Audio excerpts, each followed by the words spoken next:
Bom, tem aqui, e aí vamos falar um pouco aqui também de coisas que estão acontecendo nesse momento. Por exemplo, cara, o rombo lá no INSS, cara. Vamos lá. Esse rombo no INSS aí tá em 6 bilhões, é isso? 6 bilhões de reais. Esse é só. Não, primeiro assim. Ah, Não é o rombo, né? Porque o rombo no INSS é muito maior, que é o déficit da Previdência, tá. né? São centenas de bilhões. Esse é o roubo O do roubo. INSS. O roubo é de 6,2 bilhões só na fraude das associações e dos sindicatos que descontavam do aposentado sem o consentimento dele. Mas está tendo uma investigação agora sobre a fraude no consignado do INSS, que envolve, né, todo consignado envolve aí 60, 90 bilhões de reais, né? Então tem um potencial de estrago maior. Como que volta de um buraco desse, cara? Não volta, né? Mas dá uma merda esse daí gigante. Calma, você tá falando do... Tô falando do roubo primeiro. Vai. Tá, mas como assim, como volta Não, do porque assim, roubo? o que você estava falando do tamanho do problema de gigantesco de centenas de bilhões de reais, Sim, esse daí parece difícil de resolver, isso. né? Esse parece difícil de resolver. Mas sobre o roubo lá do que tá rolando, o que rolou no INSS, esse daí já tem uma galera caindo, né? Na verdade, assim, o ministro da Previdência Aham. caiu, né? Mas ele não foi punido, ainda, a investigação ainda está acontecendo e nós conseguimos, né? Quem somos nós? Nós, eu e meu gabinete, Tá. Ah, nós conseguimos, não, vamos lá, deixa eu contextualizar. Houve o escândalo do INSS, certo? aham. Estourou, primeiro foi o Metrópolis, que foi o Sim. jornal, que mostrou que estavam tendo o governo Lula teve um aumento grotesco de descontos feitos por associações, né? Aí ficou, eles foram soltando matérias que foi deixando cada vez mais escancarado que tinha uma quadrilha roubando os aposentados. Aham. Aí estourou a operação da Polícia Federal e mostrou que de fato tem aí mais de 6 bilhões de reais foram roubados dos aposentados. Protocolaram o CPI que eu assinei, né, do INSS na Câmara dos Deputados, mas o caminho da CPI na Câmara foi um caminho que desde o início eu falei que não ia dar em nada, como não deu. Por quê? Porque a Câmara tem uma regra de que 5 CPIs podem funcionar ao mesmo tempo. E as CPIs elas têm que ser analisadas na ordem que elas foram protocoladas. Existem outras 7 CPIs que já foram protocoladas e que estavam na frente do INSS. Ou seja, a gente teria que colocar 5 para funcionar, esperar um ano para no outro ano da eleição, que aí, pô, metade do ano a Câmara não funciona na eleição, ter a CPI do INSS. Eu falei, gente, esquece, isso não vai acontecer. Qual foi, então, o meio? A CPMI, que é a comissão mista, em que participam os senadores e deputados. Aham. Que aí não tem fila, né? Tá lá, seria a primeira, e aí foi protocolada, assinei. Problema. Presidente Davi Alcolumbre, que aliás foi eleito com votos de senadores petistas e senadores bolsonaristas, né? Porque os senadores bolsonaristas falaram, não, na época do governo Bolsonaro era, não, Alcolumbre sabota o governo, Alcolumbre é um traidor, Alcolumbre é uma dita, é o Batoré, não sei o que, tudo quanto é xingamento pro Alcolumbre, né? Aí chega na hora da eleição agora no governo Lula, vamos votar no Alcolumbre, senão a gente não vai ter presidência de comissão, senão a gente não vai ter cargo na mesa diretora. E aí eu queria até questionar esses senadores, né? Quais foram os ganhos? Primeiro que esses cargos na mesa diretora deram, nada. O que é cargo na mesa diretora? É nomear mais assessor. O senador sozinho, sem partido, sem mesa diretora, sem nada, tem 80 assessores. Ele tem uma empresa, né? 80 assessores e Meu 3 Deus. andares de gabinete. Aí o cara quer cargo na mesa diretora como negociação para ele votar no presidente do Senado, que é candidato do governo. Presidência de comissão. Todos os projetos, tem várias comissões temáticas, né? Saúde, educação e etc., Aham. que discutem os projetos.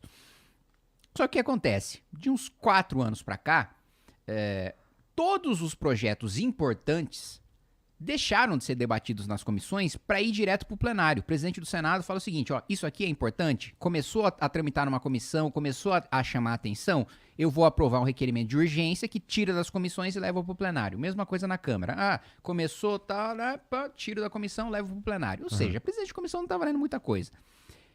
Então, na minha avaliação, venderam o voto a troco de nada, né? A não ser, claro, os cargos que eles vão nomear. Então, beleza. Petistas e bolsonaristas votaram no Davi Alcolumbre. Davi Alcolumbre... Eles costumam votar juntos, assim, em outros temas também? Olha, nessa semana eles votaram junto num tema, né? Ah. Tanto o senador Flávio Bolsonaro, como os outros senadores do PL e os senadores do PT, votaram para aumentar o fundo partidário em 130 milhões de reais, né? Eu votei contra, né? O líder do PT na Câmara votou a favor, deputados do PL votaram a favor... Sua amiga Tabata Amaral votou a favor. Enfim, né? Na hora né, de vamos encher o bolso dos nossos partidos, tá todo mundo junto lá, né? Não tem bolsonarista, não tem petista. Aí, tanto que você vê que não tem ninguém falando. Por que não tem ninguém falando? Porque todo mundo votou. Né? Aí não tem interesse de falar, né? Ah, vou falar da hipocrisia do petista, vou falar da hipocrisia do bolsonarista. Eles estão votando junto. Mas vamos lá. Só pra te dizer que tem outras ocasiões, sim, que eles votam juntos. Várias. E aí, Davi Alcolumbre, eleito presidente do Senado, ele que tem o poder de abrir uma comissão mista, né, um parlamentar mista de inquérito.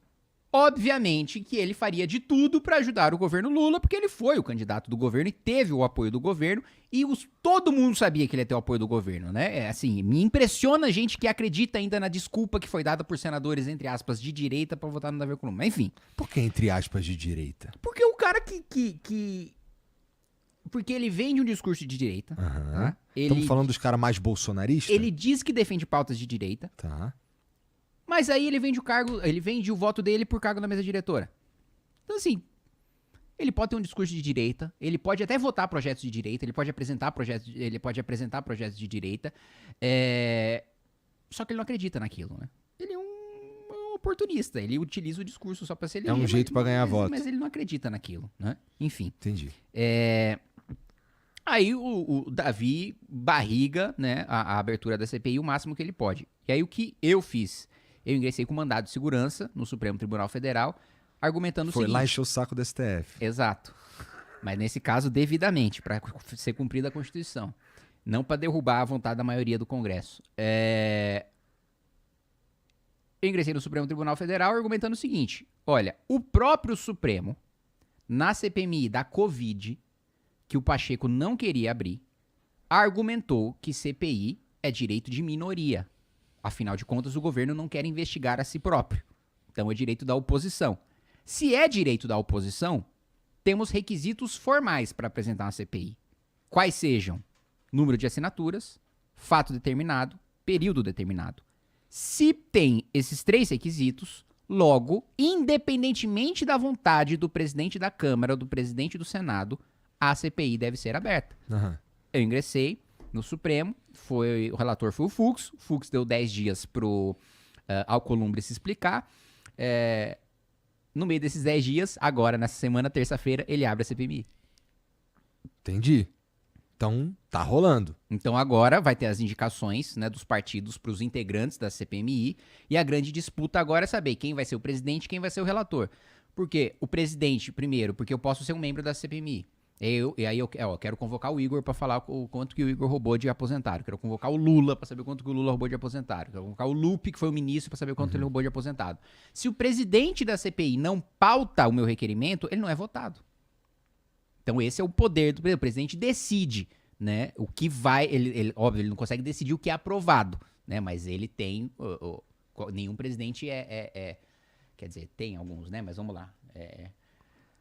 Vou falar de maneira genérica, sabendo que tem exceções, mas nenhum presidente é otário de pautar um requerimento que ele sabe que ele vai ser derrotado, né? Todo presidente acha que vai ganhar. Se pauta porque acha que vai ganhar. Mas enfim, ele tem o poder de decidir, então, se eu vou pautar, eu coloco lá, sou membro, eu quero quebrar o sigilo do Igor. Quero ver os bilhões que o Igor... Olá! Tudo bem com a senhorita? Muito obrigado, fico muito honrado que você venha me dar um abraço antes de você ser explodida no Líbano. Acaba agora, você pode Então, onde é que a gente tava mesmo? Tava lá no... só pra gente retomar isso daí, Cara, desculpa a ignorância. Tanto um deputado quanto um senador pode ser o presidente da CPMI. Sim. Tá. Geralmente é o seguinte, em comissões mistas, ou o presidente é um senador, e o relator é um deputado, ou vice-versa. Tá. Né? O presidente é um deputado e o relator é um senador. Entendi. Isso não é exatamente uma regra, mas isso é, sei lá, bons costumes. Isso. E aí a disputa, não, tem um presidente e o relator, ele é a única pessoa que tem o poder de, primeiro, ter tempo infinito, ou um tempo muito maior do que os outros membros na hora de questionar a testemunha, por exemplo. Então, eu tenho tempo limitado e na Câmara, não só eu tenho um tempo limitado, eu tenho que fazer todas as perguntas de uma vez, porque eu não falo de novo. Entendi. Né? E aí, aquele cara, muitas vezes ele pode não responder, ele escolhe aquilo que ele vai responder e tal. O relator, na Câmara, ele tem o poder de... Eu perguntei, você foi lá tal dia, você tem tal conta, você tem tal casa? Aí o cara só fala, fui lá tal dia. Falo, tá, mas você tem tal conta, você tem tal casa? O relator tem o poder de insistir no questionamento, pressionar. Um membro comum não tem. No Senado, parece que os membros podem fazer esse bate-bola, mas o tempo deles é muito mais limitado do que o do relator.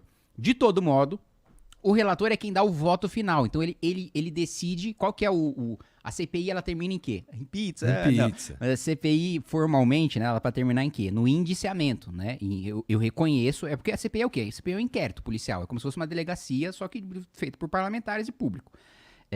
Então, ela termina no indiciamento, que se eu indicio o Igor, significa, olha, atenção, Ministério Público, Procuradoria-Geral da República, nós que fizemos esse inquérito, concluímos que há indícios de materialidade, ou seja, o crime aconteceu, e de autoria, ou seja, foi o Igor que cometeu, então vai lá e apresente uma denúncia, tome a providência que você acha que tem que tomar. E isso é o que conclui a CPMI. E o relator, ele decide o que vai no relatório. Claro que o relatório dele pode ser derrotado, mas ele tem uma influência muito grande, né, na hora da tomada de decisões e no final, né, indiciar quem é culpado. E como é que faz pra... Vamos lá, eu suponho que tu queira ser o presidente ou o relator dessa porra. Não. Obviamente que no mundo ideal seria o relator, mas eu não tenho força política para isso. Sim, eu não tenho... Eu sou um deputado do MBL. Entendi. Então, tá, mas assim, agora... Eu tô brigando para ser membro. Começa aí, dentro do meu próprio partido, tem muita gente que quer ser membro da CPMI. E aí eu tô brigando pra ser um dos membros, porque assim, tem mais de 20 pessoas que pediram, e a gente vai ter o quê? 3 vagas. Entendi. Caraca, bom, tem que ir. Boa sorte.